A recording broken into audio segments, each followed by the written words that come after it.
Hi everyone, I'm Anthony Gonzalez and I do the voice of Miguel in Disney Pixar's Coco. Hola. And I'm Lee Unkrich and I directed the movie Coco. And we are here at Plaza de Coco on the Disney Treasure. What inspired you to create Coco? I had been fascinated with some of the traditions and definitely artwork of Dia de los Muertos for a long time. But I was actually at Disney World with my family right after we made Toy Story 3, and we were riding the boat ride that's in the Mexican Pavilion.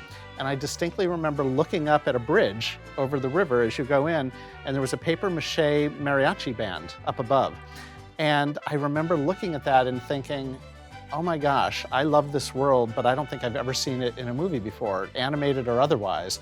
And that I mark as the first seed of having the idea to make Coco. So Anthony, as you know, when I first started working with you, you were about this tall. What has this all been like for you? How has voicing Miguel changed your life? It's definitely been a dream come true. I never thought I would be here at a Disney cruise with the director of Coco at a Coco restaurant, first of all. So to be here 10 years after I was voicing Miguel is truly a dream come true, and I'm so happy to be here with my family. Also, so many wonderful experiences I've gotten the honor to experience, like going to the Oscars with you and accepting that wonderful, celebration and wonderful award for Coco. And how did it feel when they placed that Oscar in your hand? Oh, it was incredible. I think so many filmmakers dream of maybe someday winning an Oscar, but you kind of think, no, that's never going to happen for real. It's coming back to me now, what it feels like to be holding an Oscar. And I remember that the very first thing I did after I gave my little speech is I handed this to you, and I'm going to do that again right now. I remember like it was yesterday, and I said, Viva Mexico! After having created Coco, what do you think of Plaza de Coco? It's amazing. I spent 6 years making Coco. For those 6 years, so much of it just lived in the computer. But here at Plaza de Coco, I get to walk into my movie in many ways. I feel really grateful and lucky because not every film gets to inspire a place like this. And I'm really honored that Disney loved Coco as much as I do, to the point where they wanted to embrace doing this huge, spectacular restaurant here on the Disney Treasure.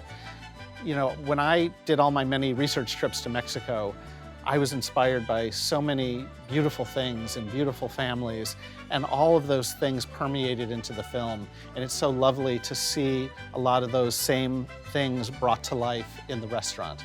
So yes, this restaurant is inspired by Coco, but really, this restaurant is inspired by the beautiful culture and people of Mexico. Lee, what are some of your favorite details that you've seen Imagineers add to this restaurant from the film? Oh, there are so many. I mean, this ofrenda is incredible. It looks just like the ofrenda in the movie, and I love that they have all the same exact pictures that we had on our ofrenda.